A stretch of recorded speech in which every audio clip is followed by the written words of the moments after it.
Namaskar everyone, welcome to Limelight Studios. Today, we shall talk about the newly framed IT rules. Social media has become a vital part of everyone's routine. It has become a fundamental need at present. Social media की वजह से हम लोगों से अलग अलग तरीक़ों से कम्युनिकेट कर रहे हैं.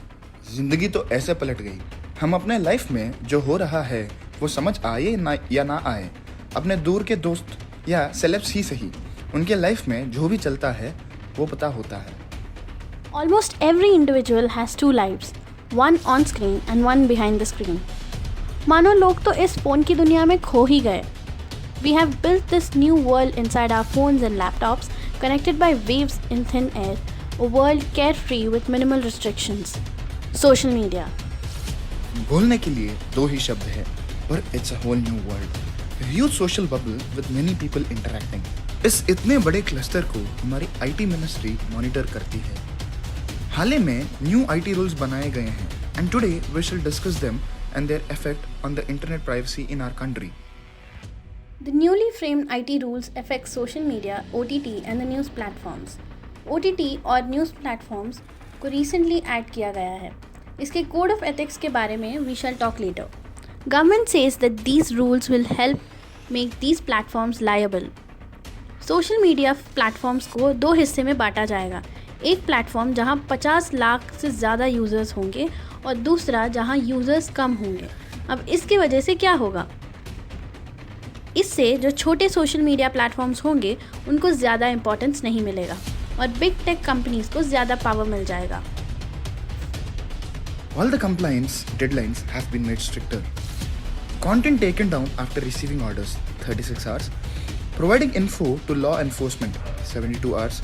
Request to remove sexual content 24 hours. Redressal by grievance officers 15 days can be shown just on the video. The period of data retention for social media intermediaries has been increased to 6 months for investigative purposes.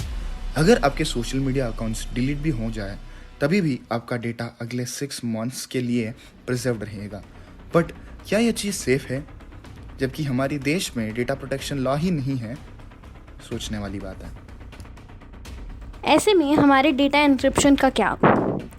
ये new IT rules will have the freedom to control the content of the messages now. इसकी वजह से the end to end encryption can be broken whenever the government requires information. Social media platforms will now have voluntary verification which will lead to mandatory verification. This will destroy anonymity. Social media would identify inapplicable content like sexual violence, etc. But डर ये है कहीं surveillance culture को promote ना कर दें. अब आते हैं न्यूज़ प्लेटफॉर्म्स और OTT के कोड ऑफ एथिक्स पे.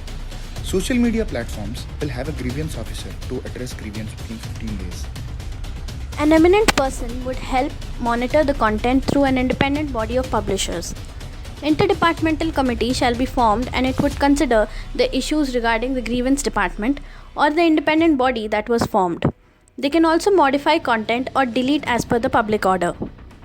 A designated officer with the rank of a joint secretary appointed by the government will have the complete authority to block a content which they feel is inappropriate.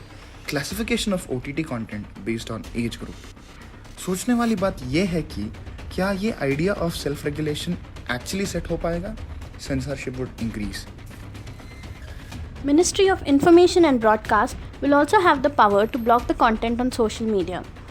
However, in loss को इसी मकसद से लाया गया है ताकि fake news ना फैले और सिक्योरिटी कंसर्न्स की वजह से. जैसे हर रूल के अपने रिपरकशंस होते हैं वैसे ही इस रूल के भी रिपरकशंस होंगे और इसको टैकल करना कैसे है ये हमें सोचना होगा. फ़िलहाल हमें जो पता था हमने आप सबको शेयर कर दिया. We would really love to know your opinion on this. What do you think? Feel free to comment. अगर आपको हमारा वीडियो अच्छा लगा तो please like, subscribe and share to limelight studios और कमेंट करना मत भूलिएगा. जय हिंद.